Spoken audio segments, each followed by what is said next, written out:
11:28.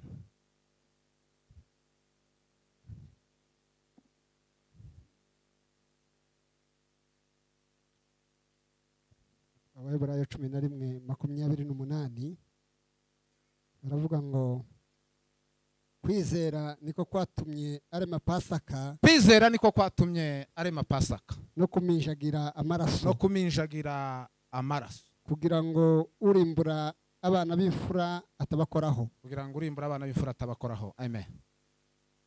Kwizera niko kwatumye arema Pasaka no kuminjagira amaraso, no kuminjagira gusa amaraso. Kuminjagira n'ugurahira gutya, kandi amaraso ni aza yitwa amaraso yavuye mu muntu cangwe mwitungo, nico gihe aza yitwa amaraso. Siko bimeze? Iyo akiri mu muntu aza yitwa ubugingo. Amaraso ubundi ni nk'ubucafu, kuko naho yamenetse abantu bajya bagira uza bamukatiriza bajya bahunga. Iyo havuye amaraso hazabaho kwishikura no kwikanga, cyane cyane nko kubana iyo agashinge kamukuzeho aza yamatwara ukuboko gutya ati kandi atavuye amaraso ntiyogira cyane kandi yababaye, ariko agapfa kuva amaraso ariko atababaye aza yamagira atya. Kurya haba habaye ikintu gikomeye. Amaraso, kwizera niko kwatumye arema Pasaka no kuminjagira amaraso. Mwumve namwe Bibiliya zivuga ibintu bimwe bikayobera abantu. Bwana sifiwe. La blessed maraso y'umwana w'intama w'Imana, damu ya mwana kondo, niko bari abana baririmbye mukanya aliyesafisha Imana ishwe.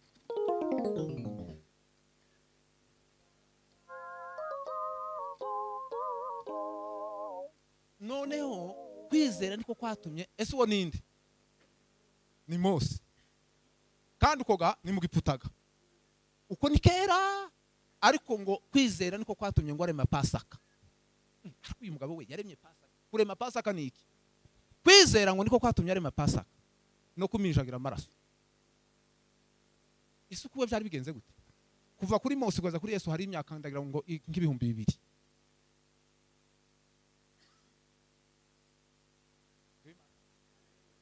Amen. Umugoroba turaminjagira amaraso. Amaraso aminjagirwe ku mitima yacu. Asifiwe. Damu ya mwana kondoo. Imana ishimwe cyane. Ngiye kubabwira igitonyanga cy'amaraso. Igitonyanga cy'amaraso ya Yesu Kristo wabambwe agapfira ku musaraba. Amen. Kabisa.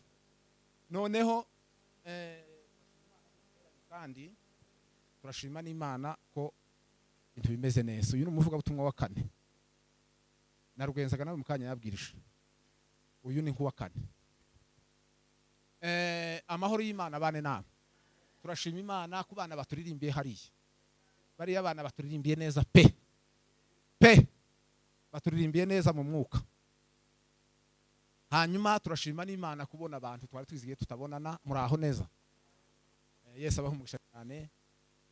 N'ababene data mani babuze umwana, Imana ibihanganisha kandi zabashumbusha abandi benshi, tuzabasura.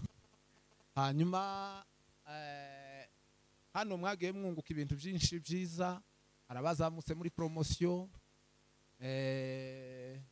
nasize medeo bakiri ba pasiteri gusa, bene abangaba bato ndagira ngo ntihagaze atanga n'ameza.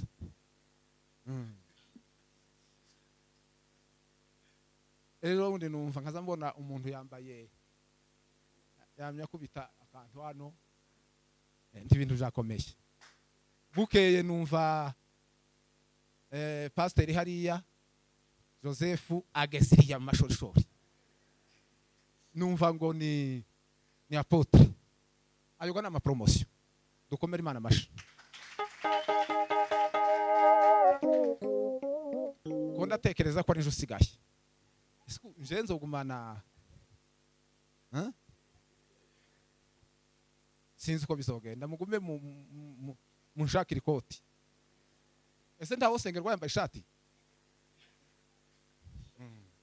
Imana ishimwe cyane ku mirimo myiza Imana yagiye ikora, kandi turanabashimiye cyane ko abantu bitabiriye igiterane, abapasiteri, bakozi b'Imana.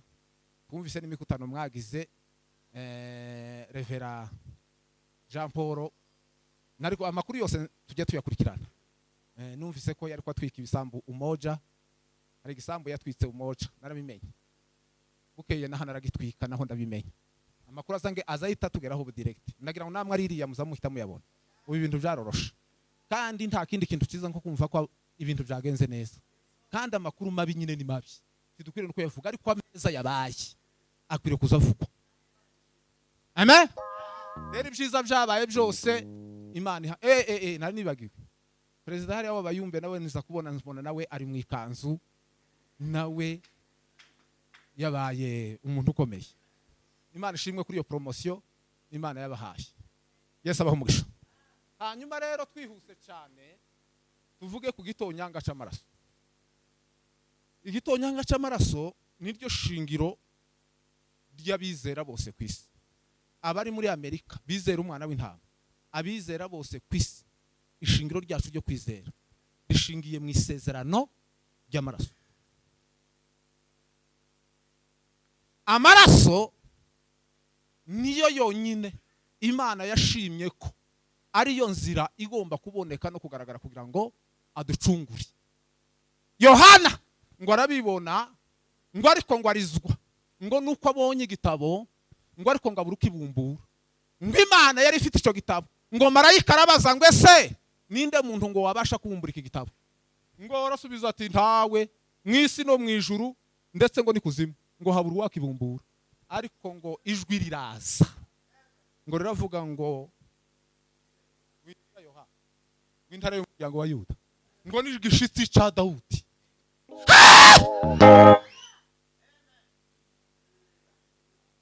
Kuri iyi byahishuwe n'itangiriro biravukana. Mwumve biri kwizigira. Ibyahishuwe n'itangiriro biravukana. Edeni n'ibyahishuwe. Bamuri mari. Asishi. Wimana, haleluya. Amaraso ya Yesu Kristo w'i Nazareti. Ubona iki gitabo cyose kigizwe n'amaraso. Niyaza gituma kiremera kikagira ikiri. Lelwe. Igitabo. Bwana sifi. Amasezerano yose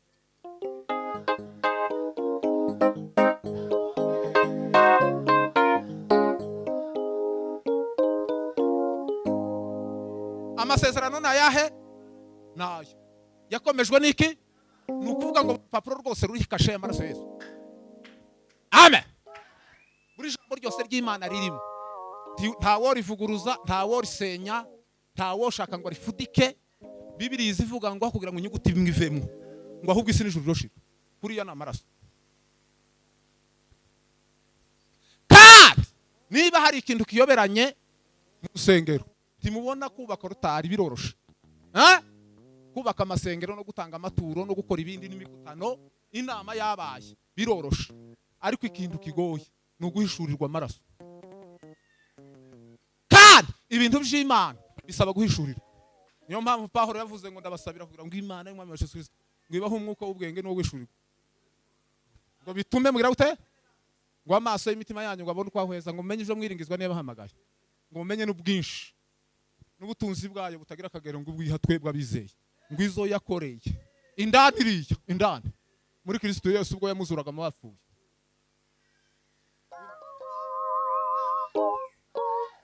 Iri sezerano ni isezerano Imana n'indahiro Imana yarahiye.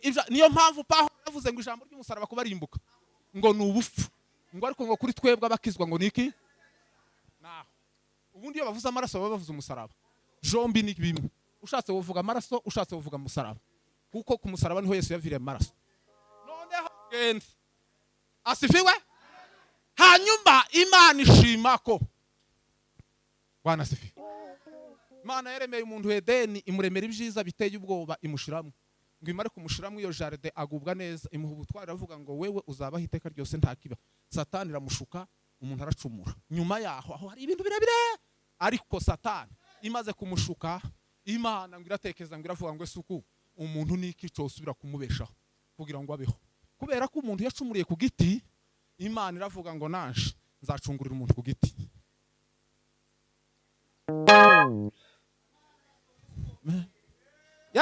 yaramenetse avumura uwo muso waruvumye ahubwo ndawifuza kugira ngo ayo maraso ambure uze kuyiririmba ningera kucakana damu ya mwana kondoo damu ya mwana kondoo wa Mungu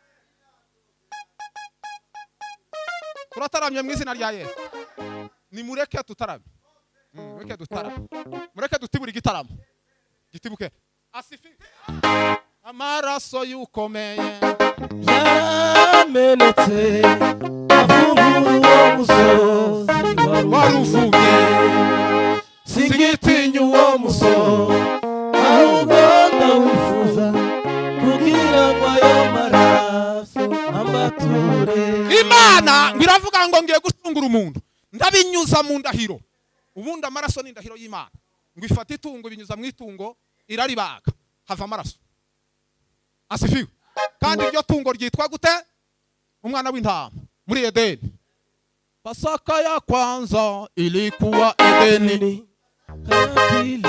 Israeli Pasaka ya tatu ndiyo nayo Pasaka ya upatanisho noneho ngiravuga ngo ndarahiye nongeye kandi gukunda umuntu kubera ko umuntu yacumuriye ku giti Satani akongera akaza akamushuka ngiye noneho kumucungurira ku giti ariko burundu ubwo Satani kandi atongera kumubona ishima gufata umwana wayo ngiramushenjagura kugira ngo imumanike ku giti Bibiliya izivuga ngo nimanikwa hejuru y'isi ngo nzirehereza abantu bose buriya Bibiliya yose ni sheni ivuga amagambo menshi ariko yose ni inzira gusa kuzagitugeza isezerano rya kera ni inzira itujana ku musaraba isezerano risha ni iridukura ku musaraba reka twinjiza mu ijuru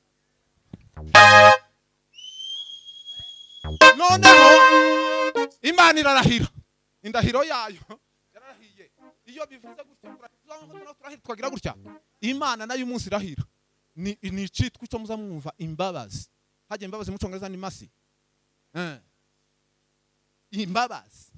imbabazi zawe nizo zankishije urukundo rwawe nirwo rwankishije nahowe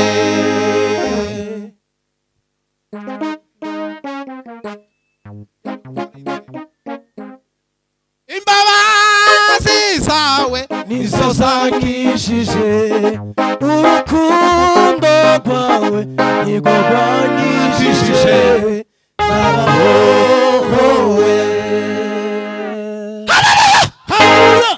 Adamu abarakombotse abaracunguwe ibyo simbivuga ndavuga aho ngeze ni ukuvuga ngo bukeye nanone abantu bongera kuba babi Imana ishaka uwizonyuza mu isezerano kugira ngo izazane Yesu Kristo apfe kugira ngo acungure abantu no waraza amaze kugeza kuzuza aza guferinga gatoya birananirana nyuma yaho gatoya umugabo wujuje isezerano umugabo witwa Abrahamu ni umuhungu ukomoka kuri Nowa iriya murinde muri bahungu batatu ba Nowa iyo ngiyo kugeza kuri Tera ariko aho ngaho asifiwe sa ngo Tera byara umuhungu witwa nde Abrahamu nawe yaruvukanaga n'abahungu batatu hanyuma ngo Abrahamu we avukana n'ishusho iteye ubwoba ngo ibitekerezo byiwe byari agatekereza Bibiliya iravuga ngo uko umuntu atekereza niko bari Abrahamu ngo agatekereza ariko ahantu ko nta yindi Imana ibaho reka ndeke kubitindaho ariko ngo bukeye Imana avuga ngo we ibitekerezo byawe ndagutumye genda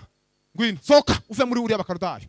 Aburahamu ngo arasohoka atajuyaje n'umugore we, Imana avuga ngo guhaye umugisha, imuha amasezerano 7. hanyuma noneho imutestinga inshuro 5, iya gatanu iramubwira ngo jana umwana wawe uje nico cari cyanyuma kugira ngo isezerano riboneke ryuzure ryo kumusaraba. Amen. Ngo amara Imana iramubwira ngo noneho ibindi byose warabyujuje, none umwana wawe ugenje kumuntambira kuri Moriya. Aburahamu azwatu yari yaramaze kwitwa Aburahamu, amufata umwana we waramujana neza kuri Moriya. Murebe Aburahamu utaratinze ngo azuyaze, nubwo yabitekerejeho cyane, ariko ngo yagize kwizera, yizera ko ngo umwana we wari bupfe kandi akagira gute Imana ikamuzura. No, ariko ngo amugejeje kuri Moriya, haba igitaramo gikomeye. Yesu ahimbaza. Amen. Cyo gitaramo gikomeye nuko Ibrahimu yibwiye abona ibyo mu ijuru, abona kuzuka kwa Yesu Kristo atarabaho, ataraza, ariko abona iby'isezerano ry'Imana, abona ko Imana iri bubashe kuzura umwana wiwe Isaka. Umwana ngo amubaze ngo papa, ngo ese kunjanye kandi uko nta tungo ririho, nta kindi kintu kiriho, none biragenda gute ko unikoresha inkwi kandi ufite inkota n'umuriro, batese biragenda bite? Ngaho ubukristo bwa benshi naho bwagarukiye, ubundi ku umukristo nukumasha, nukwinjira neza ukagera naho utukwa, ukageza naho useba, ariko abantu bagutuka kubera Kristo. Amen. Abantu bazagira ngo ubukristo n'umunyenga, ubukristo nukugenda uterekera hehe, abandi bose bakagutuka bose, n'umuryango ukagutuka, ariko ukagira gute? Ariko Bibiliya ivuga ngo sitwe tuzabagarukira, ngo nibo bazagira gute? Nibo bazatugarukira. Ibrahimu wajanye umwana ahisha bene wabo bose, ahisha n'umugore we, ariko yavuganye n'Imana gusa akamasha umwana kagera, kandi none Imana iramutestinga ikintu gikomeye, twumvikane. Iramubwira ngo wewe jana uyu mwana, kandi ngo Imana yamimubwira ngo uramutambira igitambo gikomeye kuruta ibindi byose, iramubwira ngo uramutambira igitambo cyoswe, ugenda umucoce gute igitambo cyoswe no gucoca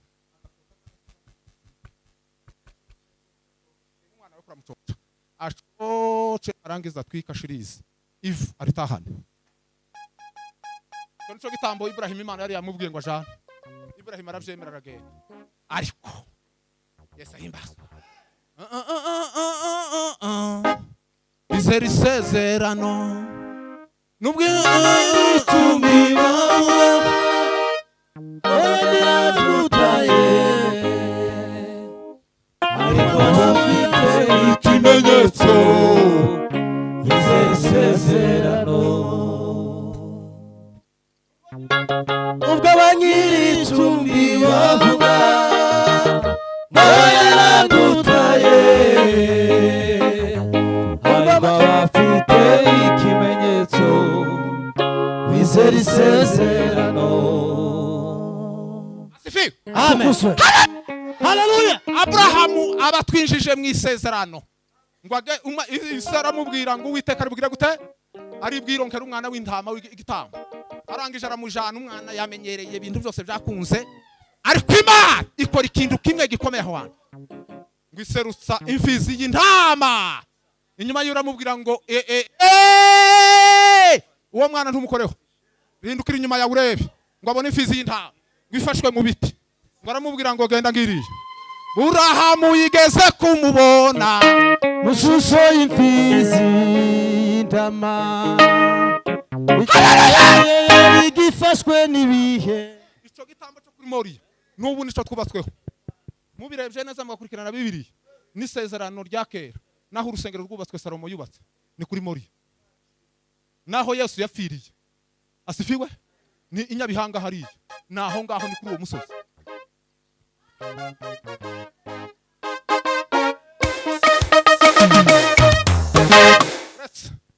Noneho asifiwe sana. Amen. Dore ko bimeze.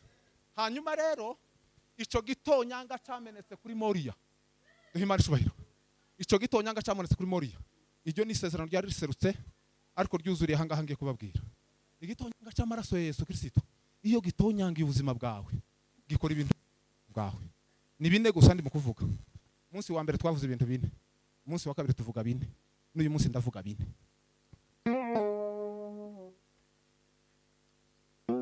igitonyanga cy'amaraso ya Yesu Kristo iyo kikugezeho ikintu cya mbere kiza kikubohora. Arabohora Yesu, arabohora Yesu, arabohora Yesu, arabohora Yesu, arabohora. Ibrahimu hari ikosa yakoze ritoya bituma Imana imubwira ngo bene wanyu bazaja muri Egiputa bamara imyaka 430. Baragenda bamara imyaka 430 kandi ngo bashike Farao arabafata arabakomeza aravuga ngo mwebwe nta muntu uzobakura hano ngo amare Imana yohereza Mose ngo najeyo. Mose aragenda akora ibintu byose byinshi amateka n'amateka akaza afata inzoka inkonda akayikubita haze yahinduka inzoka urubura rukaza ibibugu bikaza inda zikaza n'ibindi byose ariko Farao akinangira umutima agafata gusa akabakomeza. Ariko Imana Bibiliya yatubwiye ngo kwizera ngo niko kwatumye ngo rema Pasaka. Imana ikora ikintu kimwe mwumve. Mose yarantangaje. Mose wabonye Yesu akubitwa ari mu Giputa akubona Yesu Kristo abambwa abona Yesu Kristo ariko ashenjagurwa ngo amarara byizera kuriya kugira ngo yizere kuja kuminjagira amaraso no kweshaka kuriya yari yabonye mu ijuru Yesu akubitwa. Nico Bibiliya mu mwanditsi yavuze ngo kwizera ngo kwatumye ngo rema Pasaka. Pasaka ni naho ngaho inatangirira bwa aho arema Pasaka.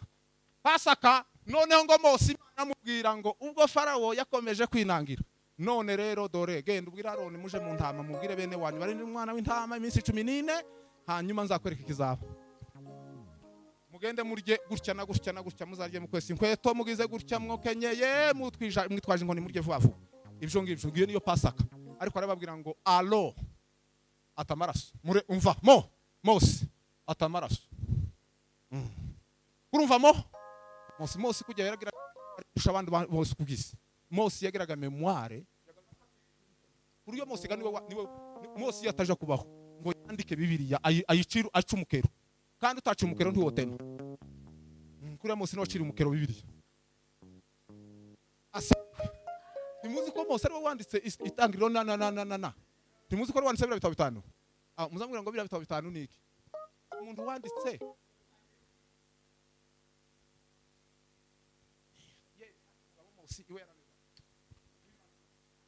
Amen. Ngo amare Imana ibwira Mose ngo amaraso uzayashire kubiyamamira zohereza marayika w'umurimbuzi uwo ni uzaza inzu yose azasanga amaraso ngo azayinyuraho kandi ngo izatazasanga ngo azinjiramwo akora akazi. Umva mbabwire Abanyesiraheli mu minsi yose bari baboshwe bari barimo baboshwe badananze tibari bafite ibyiringiro na Mose yarababwiraga ngo tugiye kugenda bakamamubuza bigatuma Farao abongeza ibihano byinshi. Umva mbabwire ubu Kristo nungu uko bumeze ubu Kristo iyo igitonyanga cy'amaraso kitarakuzaho Satani buriya aza gufata akagufata amaguru n'amaboko n'umutwe n'ibitekerezo n'ubwenge buriya kugira ngo urekure nta kindi cyo kurekura tibobwiriza ngo urekure tibosenga ngo urekure tibokora amahuduma ngo birekure tibogira amakanisa ngo bubaka amakanisa menshi ngo birekure ndetse bikaba nakamenyero kagumiza ukabaho ikintu kiza kikurekura kigatuma ubohoka mu buzima bwawe ukabohoka ukagenda. Amaraso igitonyanga cy'amaraso ya Yesu Kristo niko Gerardine yaririmbye yaravuze ngo iya kugezeho kandi irimbire umukunzi wanje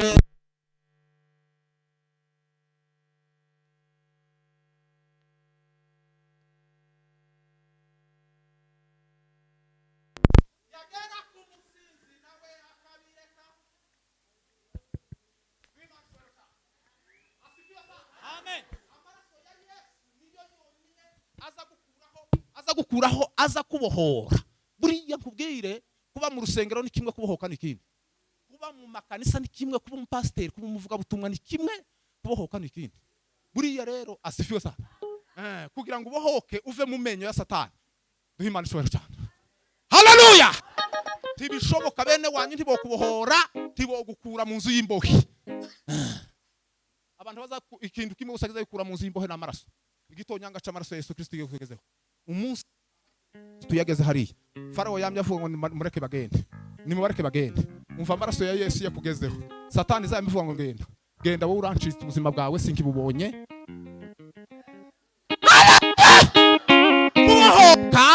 Kubohoka mu buzima kubohoka mu Bibiliya iravuga ngo imitima itaducira urubanza ngo turatinyuka imbere y'Imana. Kubohoka iyo tutabohotse umutima wawe utabohotse umutima uraririmba kuko nabohowe rwose negereye umwami Yesu ndirimba n'umunezero.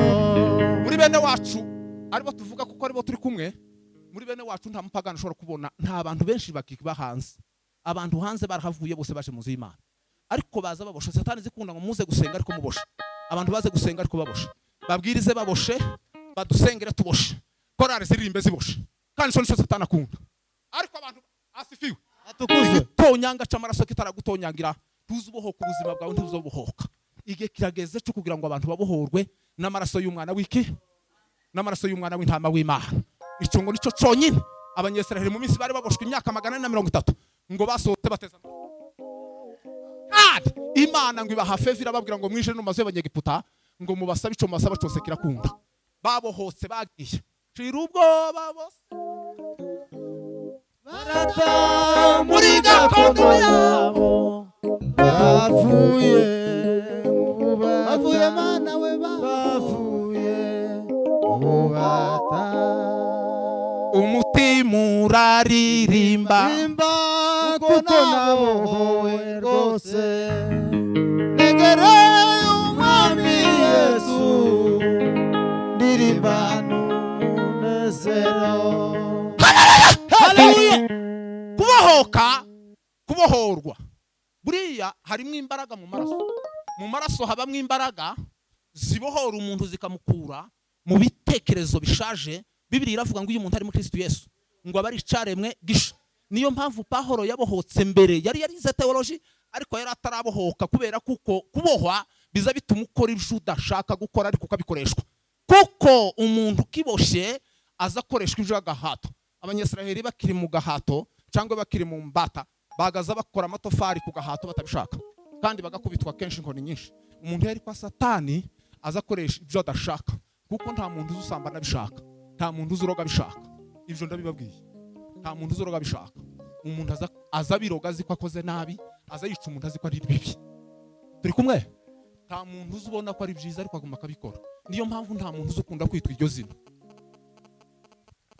Ari wo kwa mavuga ngo njye umusambanyi hano oyashye ntibishoboka.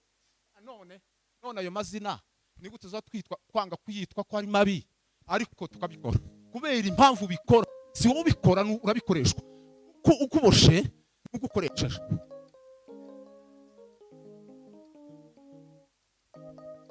Ese turi kumwe?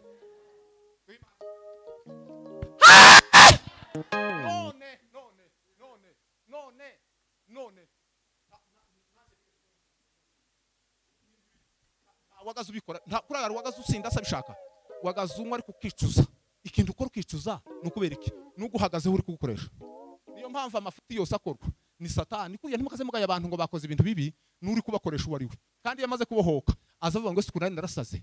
Urabohotsega iyo uvuye mu nzu y'imbohe, iyo uvuziye mu kaga, iyo uvuye mu bibi. Alo, nta muntu uzi ukora ikintu kibi ayumva ko ari kibi. Hari umuntu wakwitwa, hari umuntu wakunda kwitwa umurozi, hari umuntu wakwamunyura hano ndi nyarurozi.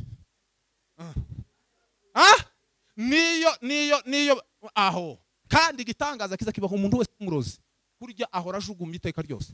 Kurya sinabayumbe baza bamwerekwa oyaye, kurya ni sagatekeri ahora hinda umushitsi nijoro na kumanywa. Noneho yamara umuntu yohera muri ibi ngibi. Arabohora Yesu arabo. None ni gute umuntu azayanga kwitwa izina ribi kandi ari mubi?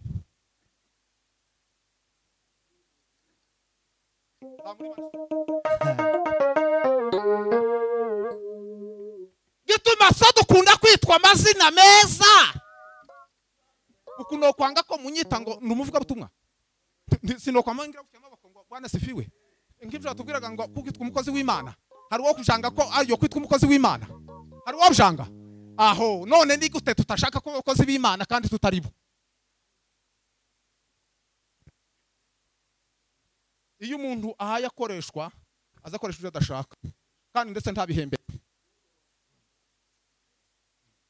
Nta muntu uzukoreshwa iby'uburetwa. Brille et propesa bella belle cancer. Nta muntu uzukoreshwa iby'uburetwa ngo ahembwe. niyo mpamvu Bibiliya zivuga ngo kandi nta biza biguhesha amahoro. Bibiliya iravuga ngo nta mahoro yiki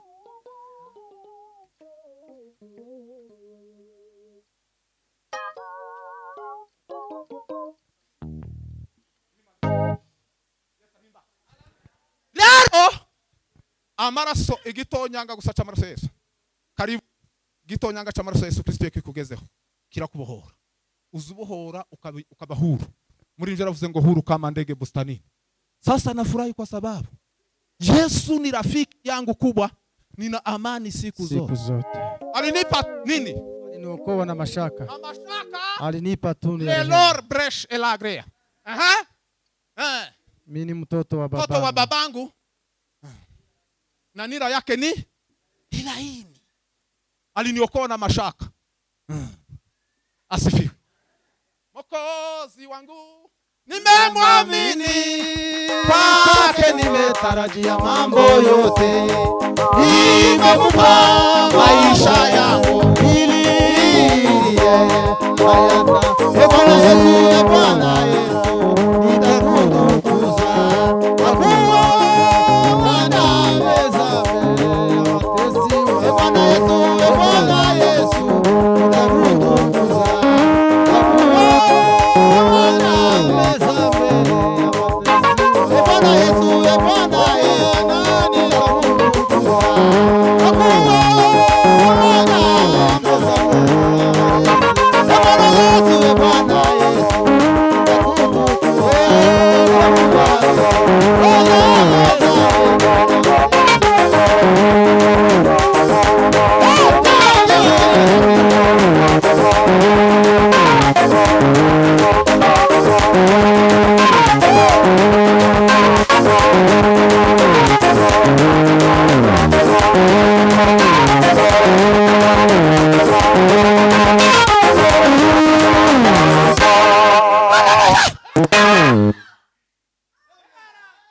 amaraso Yesu. Mureke mbabwire turataramye mu izina rya Yesu.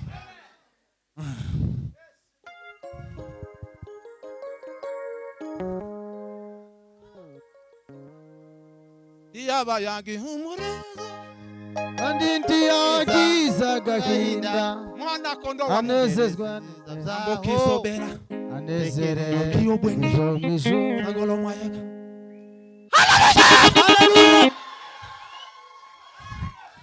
Amaraso ya Yesu Kristo. Icyakabiri amaraso ya Yesu Kristo akugezeho. Gitonyanga cy'amaraso kikugezeho. Kiza kikugira gute? Nico cyonyine kiza kizana ubujutse. Kandi ubujutse burakenewe.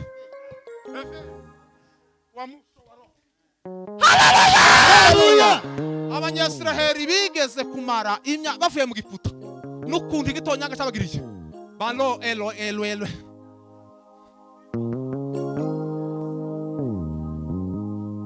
Ngo bageze imbere iriya baramaze no kwambuka Yorodani bagira ubunebwe, bamatangira kuramya ibigirwamana, bamatangira gusambana, bamatangira kuja mu banyamahanga, igitangaza baja mu mico yabo, baja kuramya za Peori.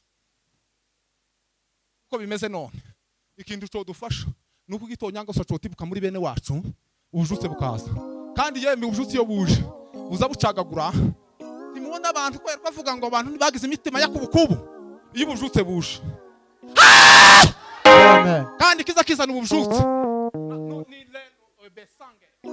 Nimubona bari abiwacu bakamburisha na shefu iso gitwaza Jabika Kajabika niwe shefu w'abakristo biwacu. Uriya siku kabla ya kuteswa Yesu alikusanya wanafunzi wake, alifahamu kwamba saa yake ya kutolewa imekaribia. Kwa roho aliona Getsemane, mateso yake na huzuni nyingi, zaidi alihofu saa ile atapoachwa naye Mungu. Akautwaa mkate akamega, twaeni mule, huu ni mwili wangu, na akawapa wanafunzi wake, twaeni kila mtu amini. Baadaye mashaka wapana kikombe.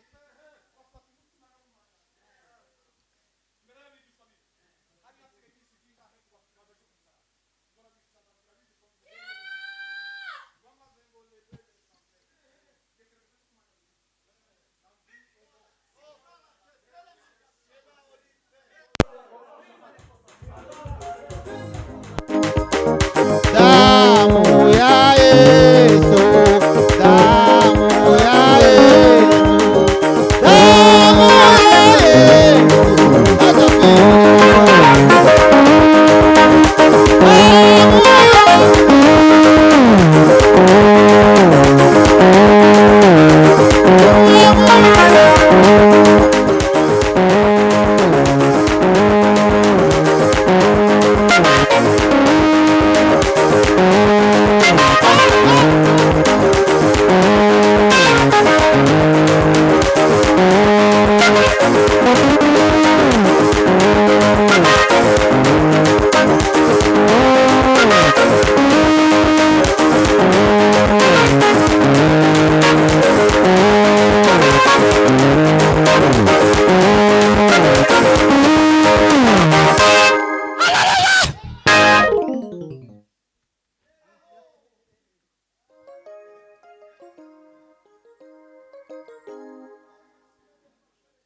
Yesu ahimbazwe.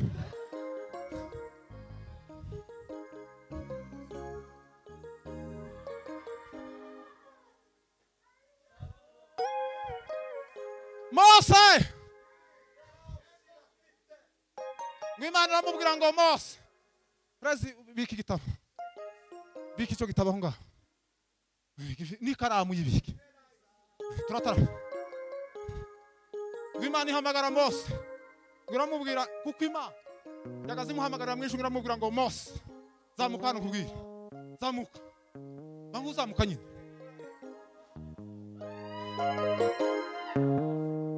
kora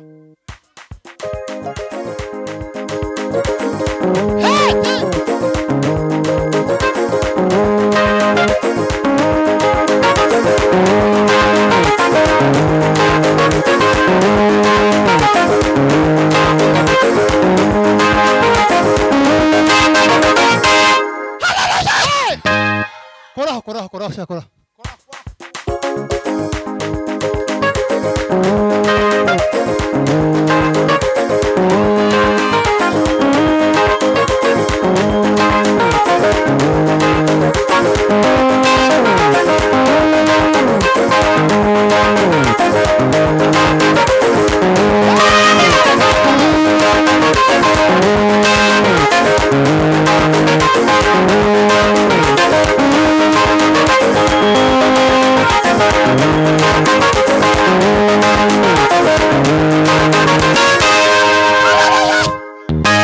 Mani mwicara asigare Mose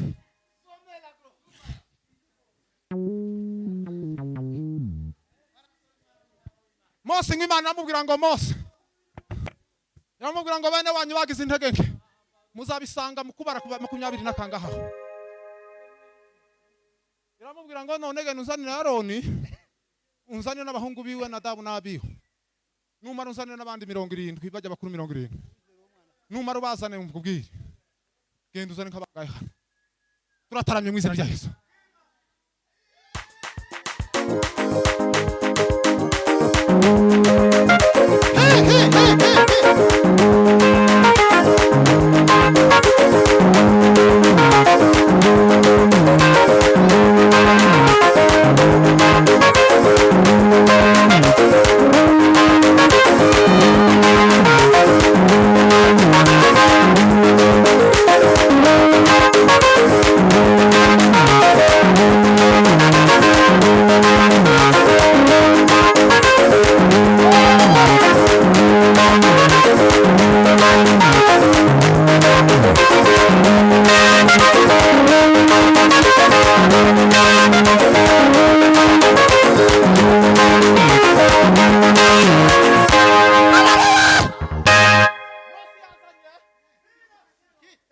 Nadabu n'abihu n'abakuru 70 kabegerana mwegere Mose.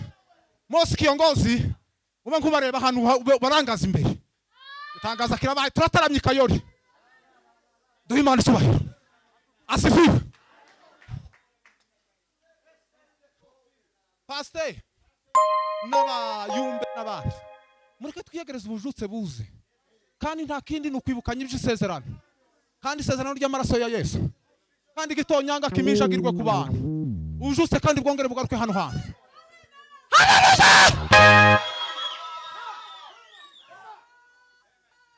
Imana iramubwira bose ngo iramubwira ngo abuzanye ngo bageze ku musozi gutya ngo Imana iramubwira ngo Mose we bagenda uhamagara abasore mu ngando. Haleluya. Tera haleluya.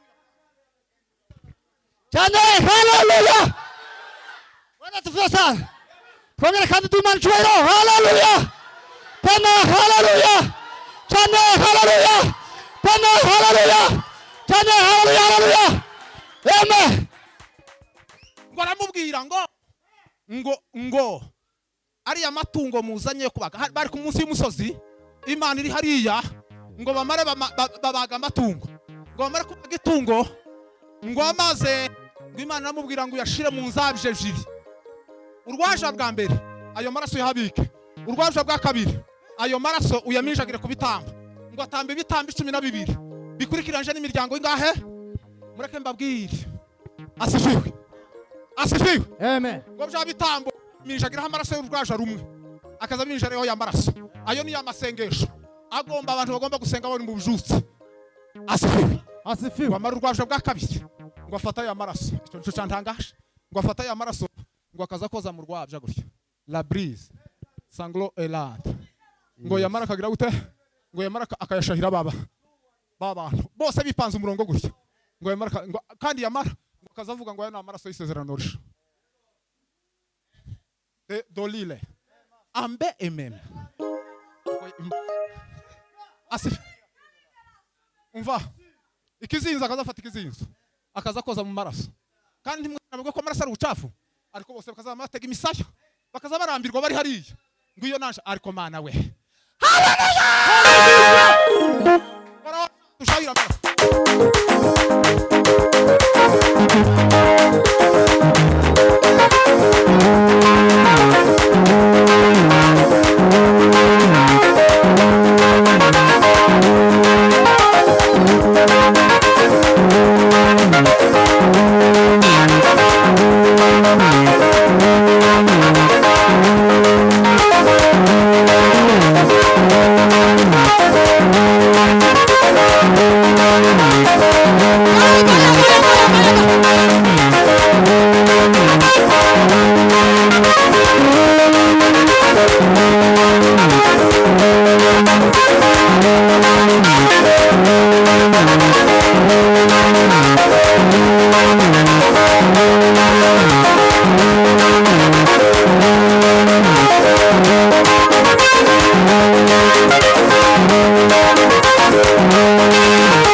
kabiri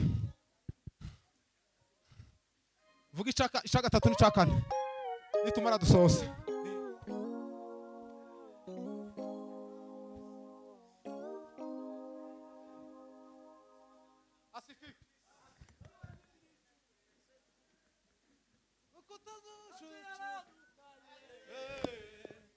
Haigwa bafite ikimenyetso Bizera isezerano nubwo bari babara oyarabukaye. Haigwa bafite ikimenyetso bizera isezerano. Imana ishobahira.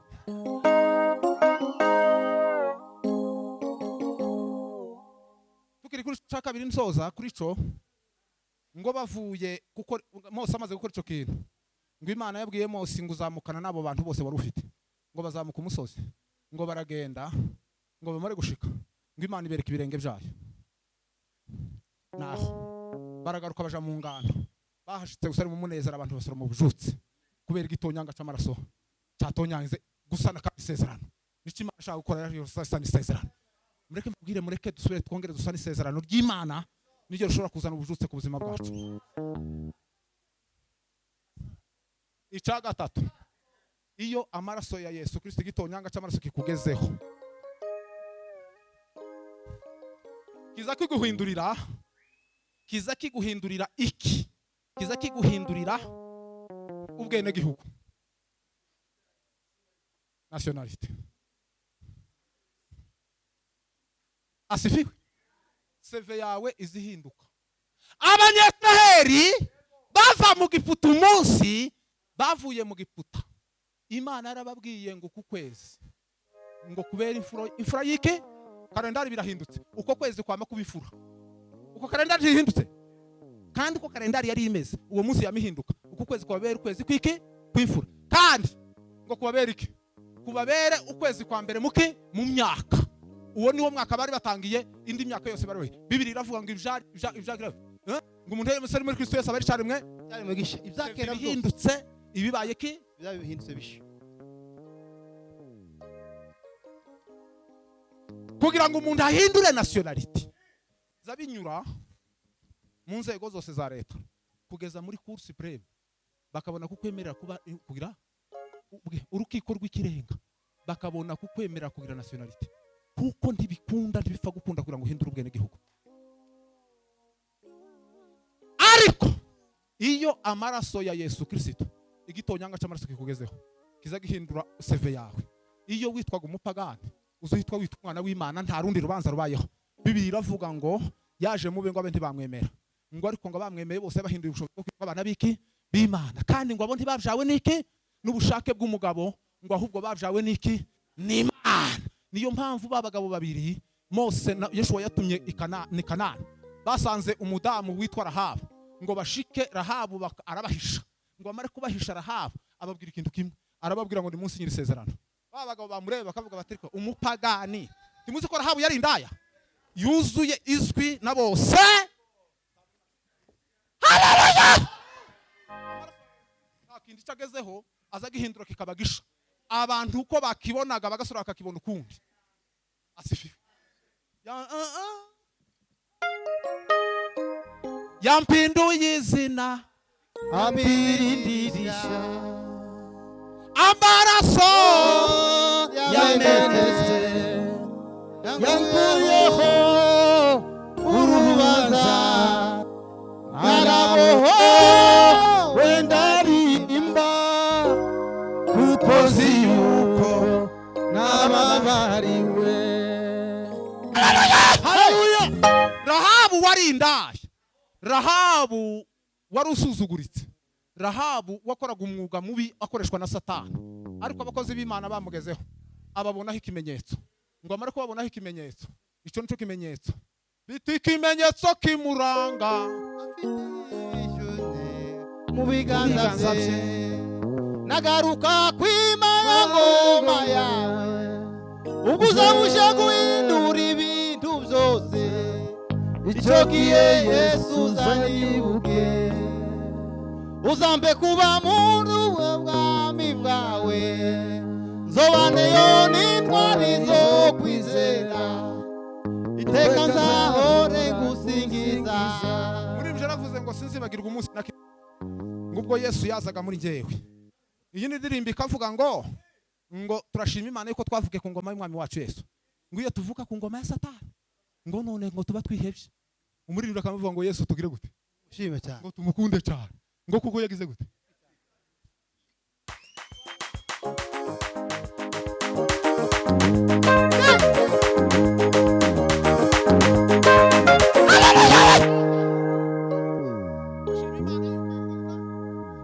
Shima Imana waje wahuza abantu n'Imana. Atukuzwe. Yeme, ariko muzamutekereza kuva kwa Satani ukinjira mu buntu bw'Imana, ukava mu bwami bwa Satani ukinjira mu bwami bw'Imana ukabwisangamo. Mureke mbabwire, igitangaje si uko abantu bagiye nabi, igitangaje gikomeye ni ukwirirwa mu bwami bw'Imana ukaburaramo, ukabamaramo icumweru gihagaze neza. Ngicyo ikintu gitangaje gusa, nicyo kintu kiza gitera Satani umujinya. Jacques kandi yiri wari umukristo burakeye kandi ari we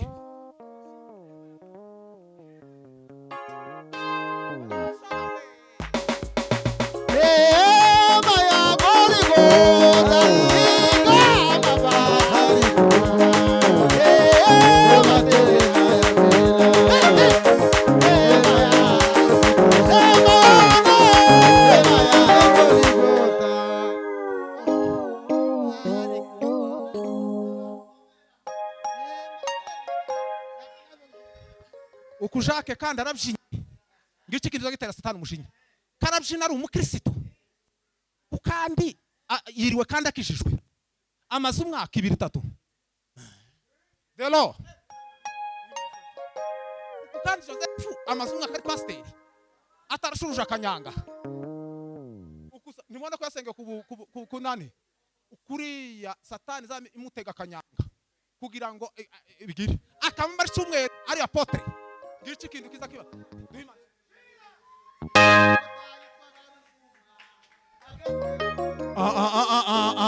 yaba isoko y'amazimeza Samitarumba arahebuje ndashira hejuru indayuda ingo yakoze irahebuje igorigota yitwaga Ruvuma agezeyo yitwa Nyirimbabazi yaba isoko y'amazimeza Samitarumba arahebuje yirereje amanga yose abisi bose babona umudendezo ndashima umwami waje bayumuhuza n'abantu Imana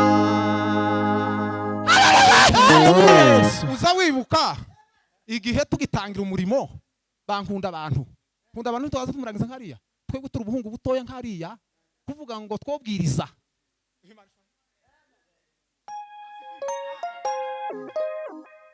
Imana shubahiro lelo elatina somelanga tikisope la formela yanzanga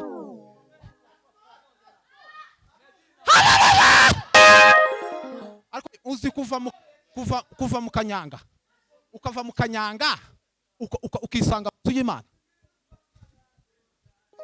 niyo mpamvu yo Imana yaramubwiye ngo nguri ntawe uzomukoraho duhimana shubahiro cyane asifiwe umaze umwaka uri umukristo umaze 2 umaze 3 uri president w'abayumbe uhagarariye abanyamasengesho ngiki kintu kibabaza Satani muzi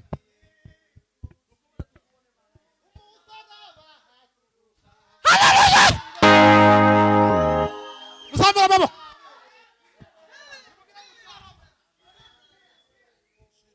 muri mjana muzango nimeokoka na sababu na zambi zangu nataka kumutumikia Mokozi wangu siku zote. None murake mbabwira muze mubjina mubibereye kuko mwavuye mu rufu mwinjira mu bugingo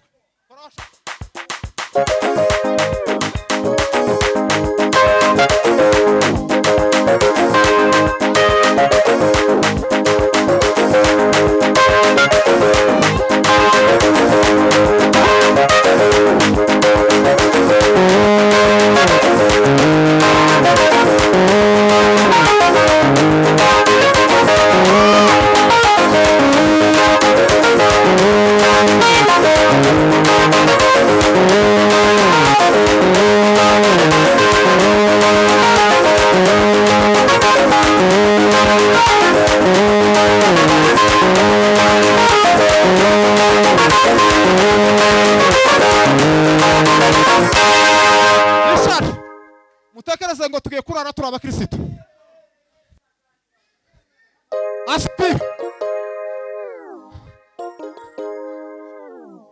mutekereze ngo turaranye amasezerano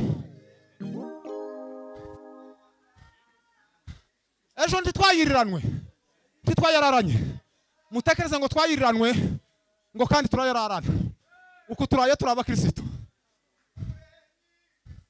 ngiki kiza kibabaza Satani yuko bashake nase muhanuka ayara abakristo ngiki kintu kiza kibikoma Satani uzigata Imana tangije umurimo ninayiza usohoza ibintu bigoye tambuka ngwino hano niba uwiteka ari kumwe Ngwino hano. natwe umuhisha wacu ngwino muturekere akanya gatoya si byiza twamaze kumenyera iminota 45 yo kubyina none kumara koraho igihe twahagurutse mugacikiza lift la for none ga jenali sabye abanze aganiriye ikabisabe nanje avuga icyaka nakirangiza none tubone gago jewe ni 45 yo kiri muhebana icubahiro tukuzo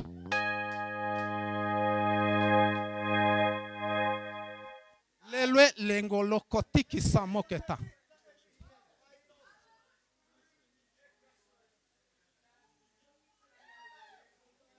kurya umushoferi utwaye indege aho ashatse niho yoje aho ashatse niho yonyuzwa hari umugabo umwe urutse kwisanga mu gihugu atazi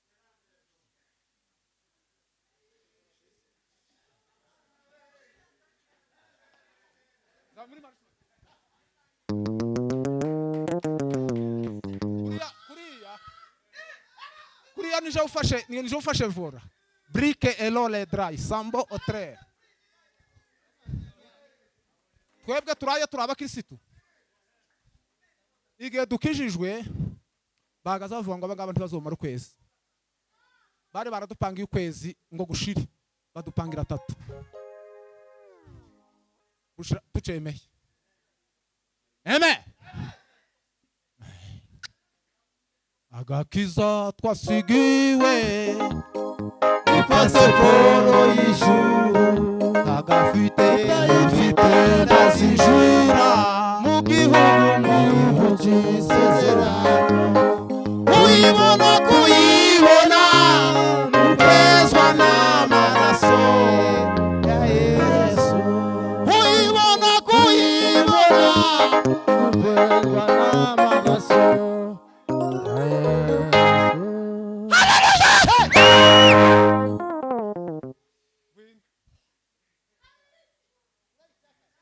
oya ndakivuga icakane turabanza dutambe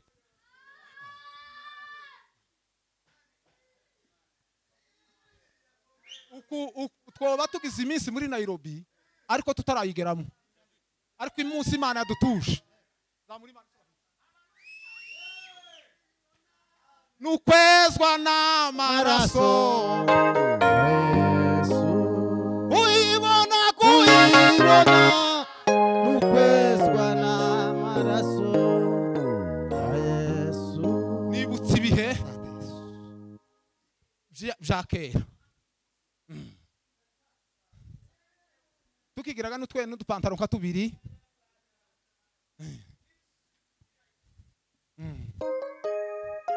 none hari umunsi umwe yambaye ikoti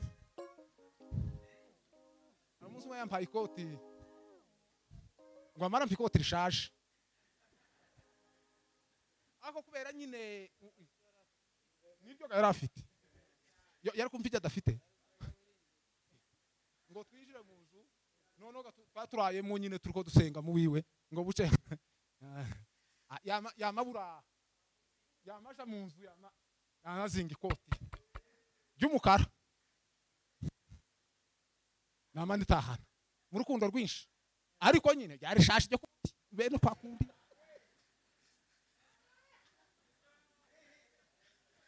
ndagushima Mana wangiriye neza Nagushima Mana, oh Mana wangiriye neza, oh nkomeza abantu.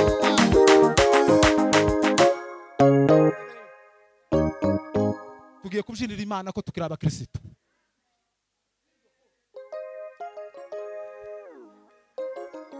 urukundo rwari rurenze hariho urukundo ruteye ubwoba twari tukiri bene babandi bacitse tukigira ubwoba ngo ariko aka kazi k'Imana tuzogashobora ibintu bikigoye bigikakaye bene bya bindi bikomeye asifiwe none uko nguko uko aho tugeze twogira ba zamuri Imana none tugiye kubyina Yesu watugiriye neza ngwino twari tupfuye rumwe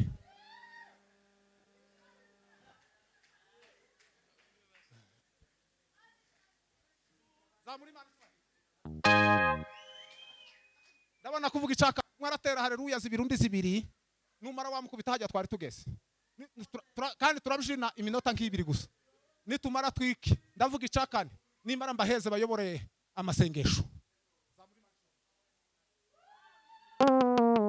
imbabazi zawe nizo zankishije urukundo rwawe rwankishije narabona haleluya haleluya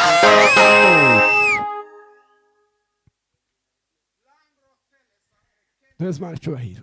atukuzwe Mungu. Semeni haleluya. Twongere tuweze Imana icyubahiro. Semeni amen. Tanto yihaba. Ayihaba.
yarabirimo kandi abishikamyemo twebwe bikitunaniye uyu akizwa mbere yanje iyinga rimwe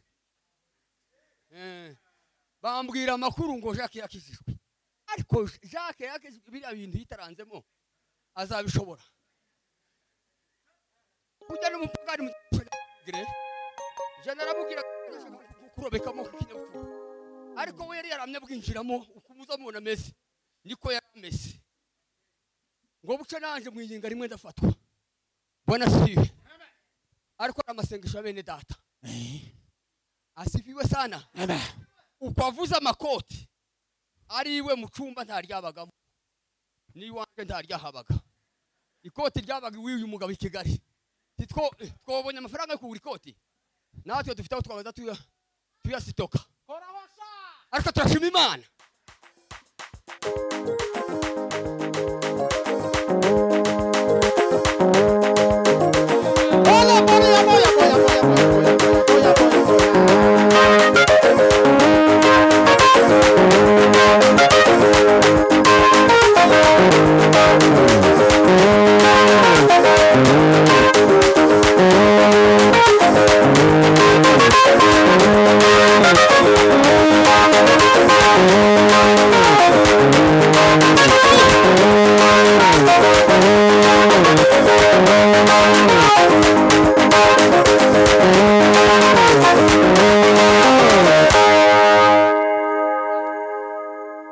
icakane ndashoje turashima Imana ko turabakristo Bibiri iravuga ngo mwari kure y'amasezerano ntabyiringiro ngo mwari mufite ibyo kuzabaho ariko ngo mwigijwe hafi n'amaraso ya Yesu Kristo yo sezerano riturimo kandi ntawo rimena Simba wa Yuda icakani y'amaraso ya Yesu Kristo agutonyangiye ujye ukurwaho umuvumo Bibiri zivuga ngo Yesu Kristo ngo yahindutse ikivume ku bwacu yitwa ruvumwa kugira ngo umuvumo wari uturiho tuveho mwumve Yesaya uko yabivuze Yesaya yaravuze ngo nukuri ntimba zacu nizogeze gute nizo yishizeho kandi ngo imibabaro yacu ngo niyo yikoreye ibyo bisobanura iki ni ukuvuga ngo umuvumo lebeme pepesa. Umva nkubwire, Yesu Kristo igitonyanga igwezeho uyu munsi, igitonyanga kirakugeraho icara umuvumo kuri wewe. Ico baza bita umuvumo niki? Umuvumo ni indwara, ni ibibazo, ni ibintu byananiranye, ni ukubohwa, ibyo bintu byose bikubiye mu bintu bibabazo ubugingo, bikababaza n'umubiri, bikababaza n'urugo, bikakubabaza bikagira igihe. Nta kindi kintu kiza kibohora. Ibi abantu ndibo bibohora, amaraso ya Yesu Kristo yonyine. Iyo akugezeho gusa akagera ku rugo iwawe, uzubohorwa, umuvumo uzuvaho. Umva mbabwira uko Bibiri ivuga. Bibiri iravuga ngo amaraso ngo y'ibitungwa, ngo n'aya mafizi, ngo ndetse ngo n'ivu ry'inka yiriza, ngo iyo byaminjagirwaga ku bantu kera, ngo barahumanukaga.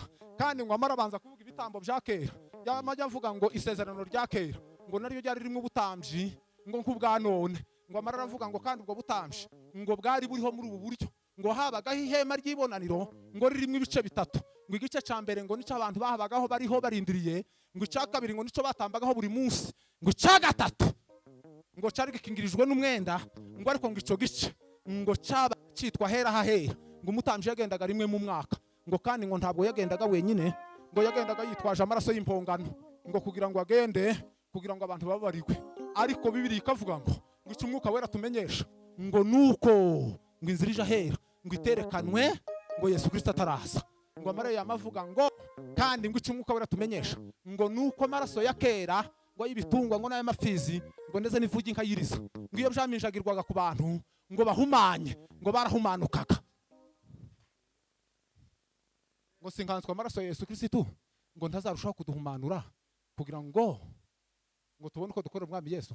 Bibiri ikavuga ngo twatweregere wa musozi wa kera, ngo watwikaga wagishuca amagambo, ijwi ry'amagambo ry'impanda, ngo ndetse ngo uwo musozi waratwikaga, ngo ndetse ngo n'amose yogendaga afite ubwoba. Ngo ariko ngo muri iyi minsi ya none ngo twegere umusozi wa Siyoni, Yerusalemu nshangiranwa n'ururembo rwo mu ijuru, ngo twegereye, ngo iterano ry'abamarayika batabarika, ngo twegereye, haleluya, ngo twegereye iki kandi, ngo twegereye itorero ry'imfura ry'abana b'Imana, ngo twegereye n'imyuka bakiranutse batumije kera, ngo twegereye n'Imana umucamanza wa bose. Ngo amare yamavuga ngo twegereye na Yesu Kristo, ngo umuhuza w'isezerano risha. Ngo amare conclusion yamavuga ngo twegereye n'amaraso. Ngo avuga neza kuruta yande. Bibiri iravuga ngo imibyimbaye ngo niyadukirisha, aho ni muri Yesaya. Umva mbabwire, igitonyanga cy'amaraso ya Yesu Kristo kigutonyangira uyu mugoroba wa none. Nikimara kugutonyangira kiragukorera ibintu bimwe ku buzima bwawe, ibintu bine. Ikintu cya mbere kirakubohora, ubohoke uve mu nzu y'imbohe. Abantu baheze mu nzu y'imbohe, Imana ikubohore kubw'igitonyanga cy'amaraso y'isezerano. Icya kabiri, igitonyanga cy'amaraso ya Yesu Kristo nikimara kukugeraho kirakugira gute? Kandi cyo twavuze kirakugira gute? Kirazana ubujutse ku buzima bwawe. Igihe cya Yosiya ubujutse bwaraje n'ukubera kuko yaremye Pasaka. Iyo Pasaka yaremye Yosiya ngo niyo ngo nta yindi Pasaka yigeze iba kugeze igihe cya Samweli. Ubujutse bw'Imana mu mutima wawe, buryo ubujutse si ugusirimba no kuririmba n'ibindi byinshi n'amazina menshi twitwa. Ubujutse uba mu mitima, nuko umutima wawe ubuminjagiweho n'amaraso. Cya gatatu twavuze gute? Cya gatatu ni uguhindurirwa izina, ni uguhindura ubwenegihugu. Iyo amaraso ya Yesu Kristo akugezeho aza guhindurira ubwenegihugu, ubu ngubu ntitwikira abanyamahanga, ubu ngubu twabaye ubwoko bw'Imana, kandi uko niko bimeze, biranditswe ku bw'isezerano ry'Imana. Icya kane, isezerano ry'Imana, ijo maraso ya Yesu Kristo iyo akugezeho aza gukuraho iki? Aza gukuraho umuvumo. Ubu ngubu nta mule posika langetike totele songela sangolema siki bekele porieter. Muzi giso ituma turwara tugakira, nukubera kuko nta muvumo. Bibiri iravuga ngo ibyago by'umukiranutsi ngo ni byinshi, ngo ari kumukira, ngo ariko ngo Uwiteka azamukiza muri byose, ngo izabamara indwara zanyu zose. Umva mbabwire, niyo mpamvu sadusengera abarwayi tukavuga ngo mu izina rya Yesu. Kuri iyi cyatumye ba Petero bashira ubwoba n'amanga yo gusenga muri iryo zina, nuko bariko babwira ikirema bakavuga ngo mu izina rya Yesu haguruka ugende. Nuko nukubera iki?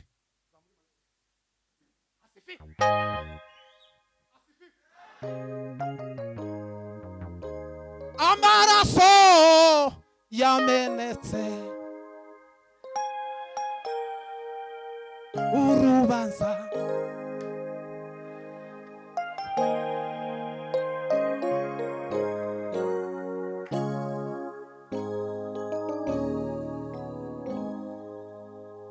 ikibazo ni ugukerensa amaraso y'umwana w'intama w'Imana.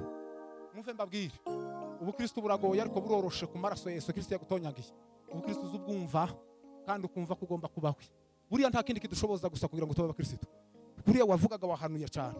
Biriya bintu wavugaga biriya bene wacu ntibashobora gukizwa keretse igitonyanga cy'amaraso gicongeye kuza. None se abantu bakora biriya kuriya hariya bahungiye ibaraka.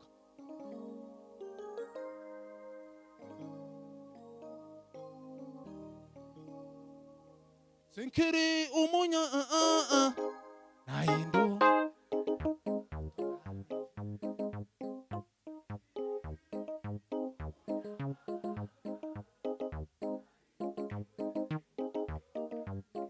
Mureke mbabwire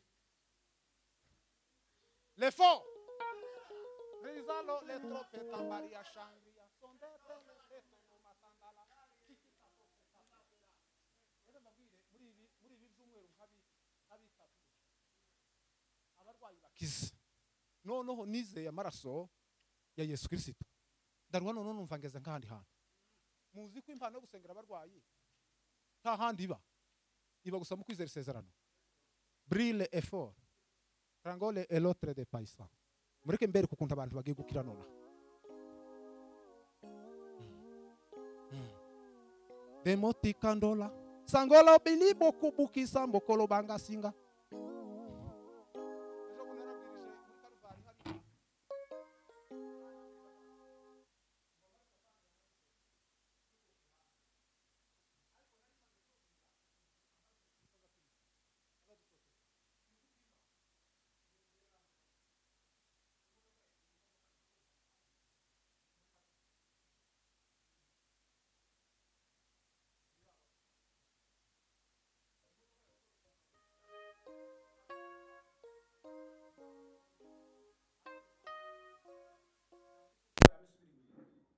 Yamiguruka nko kujya kwindege.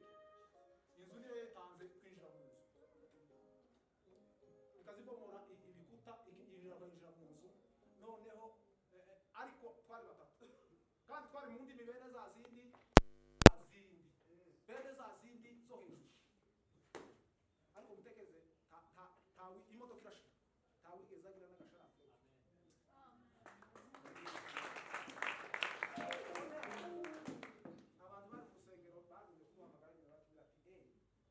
Imana kwiba ati bwa burinzi bw'amaraso ya Yesu Kristo wavuga ko bariko bari imodoka yego na polisi baraje baravuga bati ibindi bibaho ibindi tubonye ibintu bisho imodoka ikora impanuka igakubita ibikuta ikinjira mu nzu imbere kandi nisho wari hasi cyane wari wahiye habe na kantu n'akamuntu kakore irashe duhimana noneho tujya umuntu warwaye ejo bundi none arwara ikingiki ararwara ngo amare akama uruzi kujya kwa muganga akazarira nko kurya kwisarara kwa muganga bamukoza ati umuntu ni muzima amaso ni mazima akazama kubita gukikira ngo bamare baburi uburyo baraho nyine baragumye bararira bati ngaho umuntu utabaye oye ni moka bima ibere teleso amaraso ya Yesu nukuri kwimana akindi cyangwa kijombo mwumve babira makuru asifiwe amen. Noneho ndababwira ngo ndizera amaraso y'Imana w'intama niyo yonyine aza kuraho ikintu abantu bananiwe. Ni mufotora amazi twari kumweka mufotora amazi mbiyampe nyasengera nimara muhabire mu maso gutya barafotora turasenga ngo mara y'amazi yahindura amaraso ya Yesu. Ariko nari nizeye rero bya bindi bitabaho nyine nari mu bindi bintu bikomeye kuko kwizera isezerano ntijyo koza gisoro Bibiri iravuga ngo nicyo gituma ngo ntazakorwa n'isoro kozo kwitwa Imana ya nuko ba ngo mara y'amazi basi baramuka yamakira amen. Izo mpaye mvuga hari ubizi muno nuko yakiruka ni wari ubasha umuntu aho undi uko kandi muri imisi undi mugabo arahamagaye yari imbuga itari kwabikika mu ndabu gutya igakeka mu ndabu igakeka mu ndabu igakeka mu ndabu umugabo neza arahwereye umugabo aravuze ati neza ngiye kwihana ndapfuye birarangiye no akoye Imana n'itangaza uba bigenze gutyo bati bigenze gutyo urapfuye bati ndapfuye umugabo avuga ati nsize abana kandi ko yari kumwe n'abana babiri umugore nawe yari ari kumwe n'abana batatu umugore ahayarira ibitangaza by'abaye ngo mari va muri mansiyo amen asifiwe amen ese uko tuvuga gutyo hari umurwayi uri hano matemani ngolwe pepe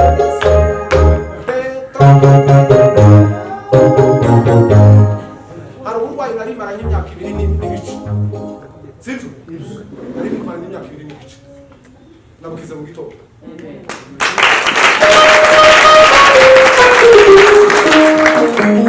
kandi cyagishije sikini n'amaraso uriya mugore niwe yakubona ko byagenze umuntu uri kukafu niwe wambaye iyo gahunda aravuga ngo ntakindi tumushobora iyo gahunda n'amaraso gusa Yesu ugende ngira tuki umara uhagarara gusa mukidende cy'amaraso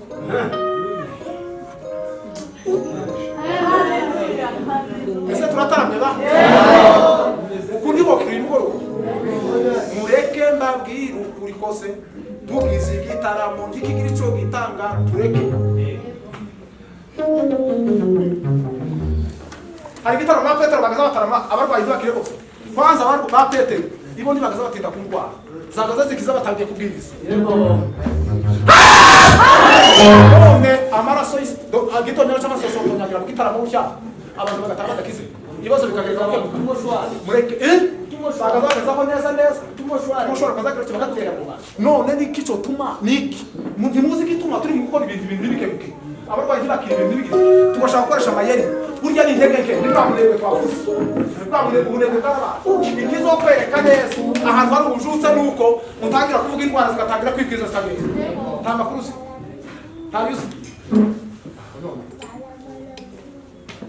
wakijijwe ni wakijijwe se ni uko tubizi uwo mpaye mvuga ari hanze ya za muri marisho asifiwe none rero uwo mugabo no amazi maraso Yesu Kristo Nazareti yayangoye inshuro 3 mu gitondo inshuro minsi 3 ariko inshuro 6 mu gitondo so uwo nguwo n'undi narivuze uwo n'uwo narivuze kandi uwo mugabo we yayangoye inshuro 3 imwe gutya umunsi umwe pa sita no yamaki nungu ari mukunyita umuhanuzi je utazunabona namba Imana shosha amen none rero abantu bemeye ko indwara zishobora gukira mu mahanga ejo ndimona ko nako ngizana ejo nari indwara nuko mutanyitegereje gusa bikaza sinza kwa narashatse imufa kumbona ndwasha muzi ko nako nari kumanuka ku masikariye kucya cyariko bina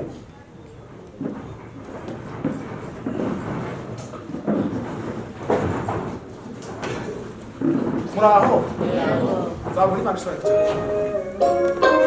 asifiwe none abarwayi bakire mu izina ryande kandi abashore baboke mu izina ryande kujya bavuga ngo abantu ntibacihana bo kwihana igitonya ke kugeze uza wihana se bigatinda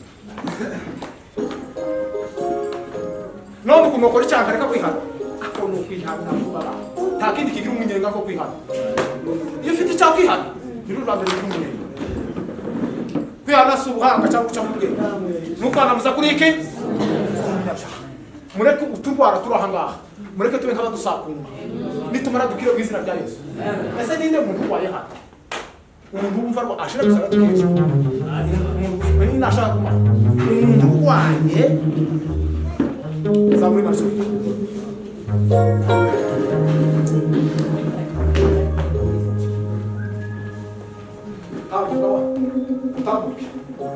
utambuke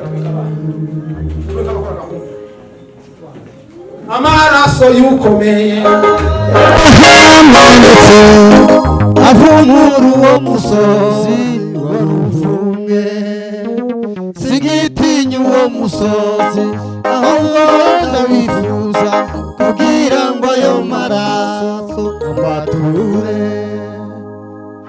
haleluya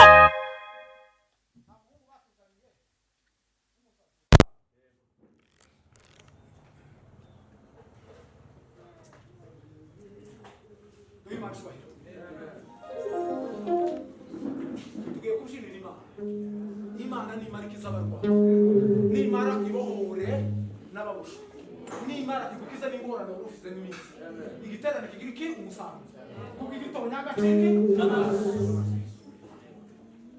muri tayari abari tayari mwakunze indwara zikira mu izina rya Yesu. Abarwayi bo bakume bicaye cyangwa babyine ariko turabukoraho.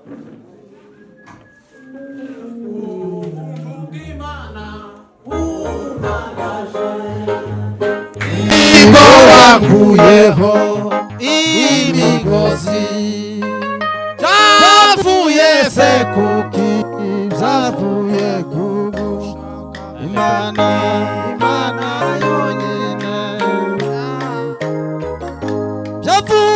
Byavuye se kuki byavuye kugushaka Imana yonyine yamuhoye ni Yesu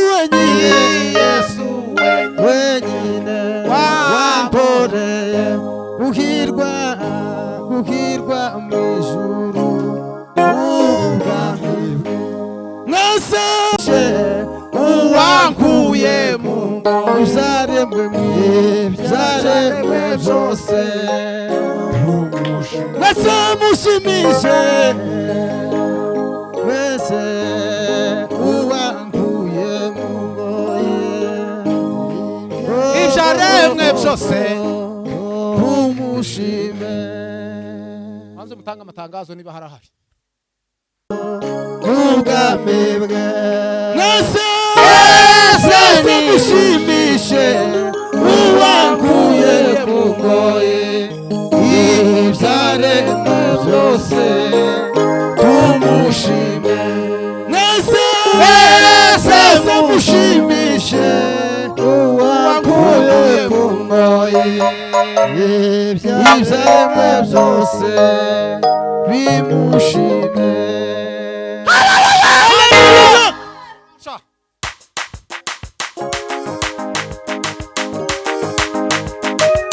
Haleluya, haleluya.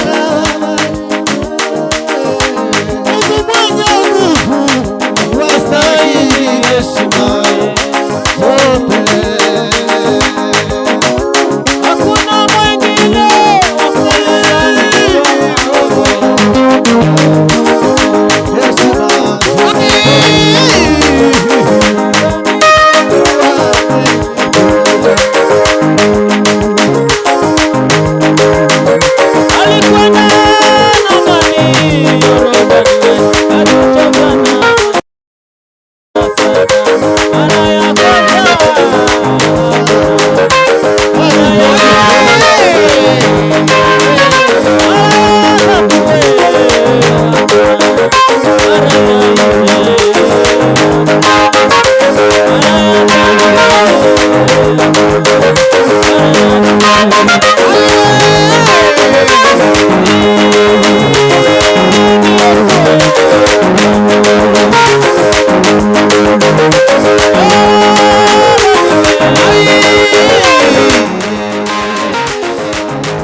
mukinge hariya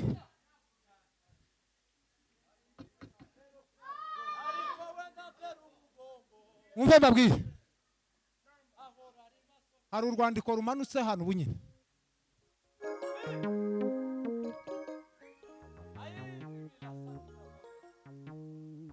kandi urwo rwandiko rwaje gutya ngo mare mbona urarufasha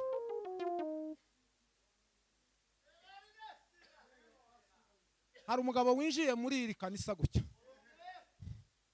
kandi uwo mugabo ni umugabo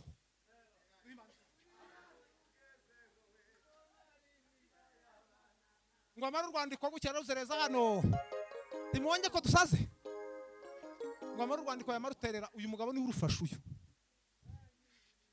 si we perezida w'abayumbe hano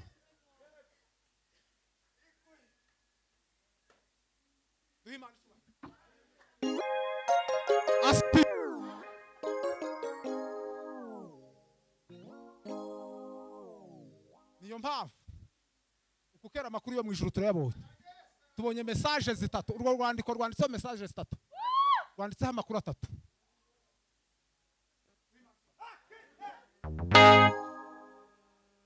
kandi ayo makuru atatu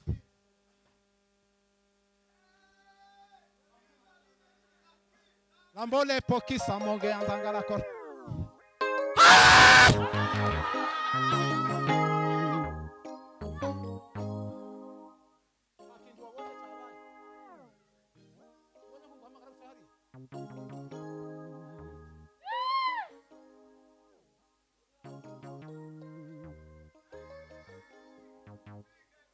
Kora, kora.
ntibaruke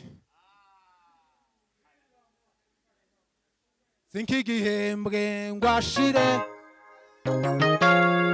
mwaka sink'ikinyejana sink'ikinyagihumbi ahiteka yahozeho niruriho tashiraga ibihe byacu ahora wite singigihembwe gwashire tashiraga umwaka singikinyejana singikinyagihumbi ahora wite. Noneho asifiwe tugiye kongera gusenga kugira ngo abasore bacu bite yihanganiye isoni z'ububabare bwo ku musaraba kugira uje nawe yaturemye uw'igitagaza Yesu abo mu ijuru barabihamya ikuzo n'ishimwe n'iby'umwana w'Imana. Haleluya! yiremeye ubwoko bwe